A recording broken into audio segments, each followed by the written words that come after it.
60 Minutes Overtime. 5 seconds. Let's have fun, y'all. Just basketball. Our story this week on 60 Minutes is about Charles Barkley, a Hall of Fame basketball player, and he may have surpassed himself as a broadcaster and public figure. Live TV. It's the most dangerous thing in the world. He is unapologetically authentic. The Lakers stink. Yeah, y'all forcing us to show them all the time like they're going to be good. And in giving his opinion, agree or disagree, it's almost bought him this level of cushion. You think our team sucks? I'm like, yeah, I only think that because they suck. Fans only want two things.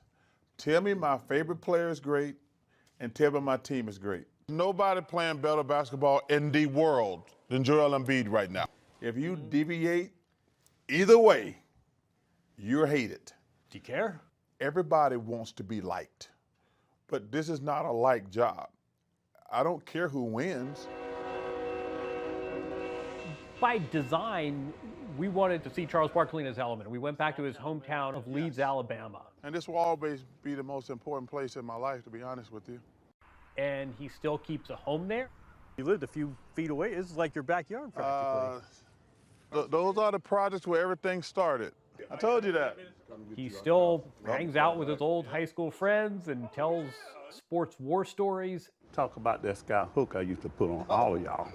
Kareem got 38,000 points. You got like 3,000. So you wasn't sky hooking that much. Every time we get together, we ride each other about who had the best high school team, and it never gets old. Never gets old. We played against the best high school player in the country, and at that point, I had never gotten a letter from a major school. This is Christmas of my senior year.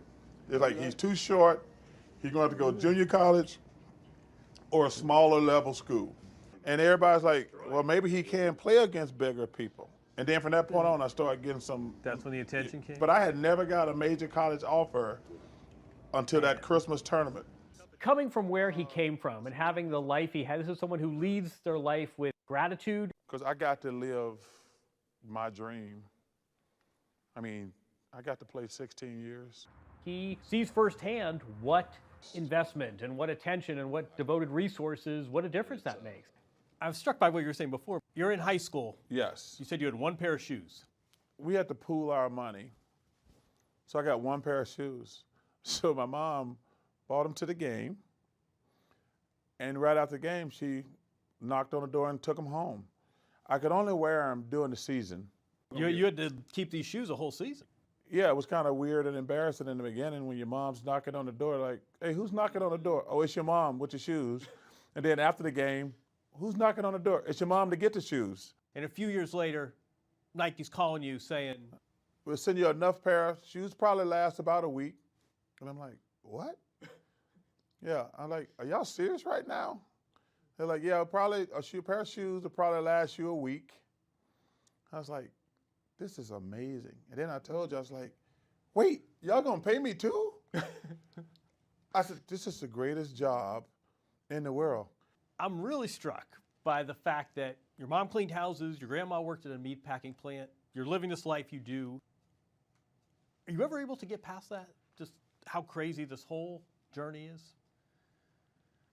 I never get past that fact how lucky I've been. That's how you look at it. I do.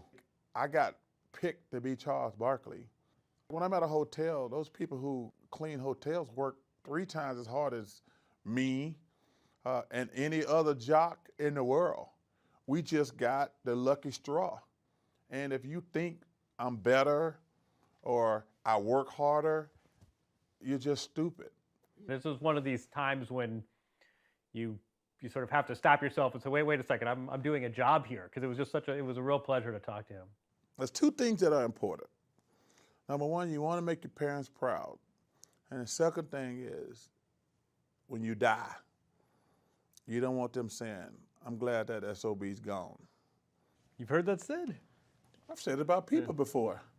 And everybody has. Stop lying out there. Everybody's had people that are like, yeah, I'm glad he's gone. I'm not going to miss him at all. You ever been to a funeral and you're like, hey, we at the right place? Let's go up there and check in that casket. I don't think they got the right person in there. You know, I want them to say, man, I'm going to miss Charles.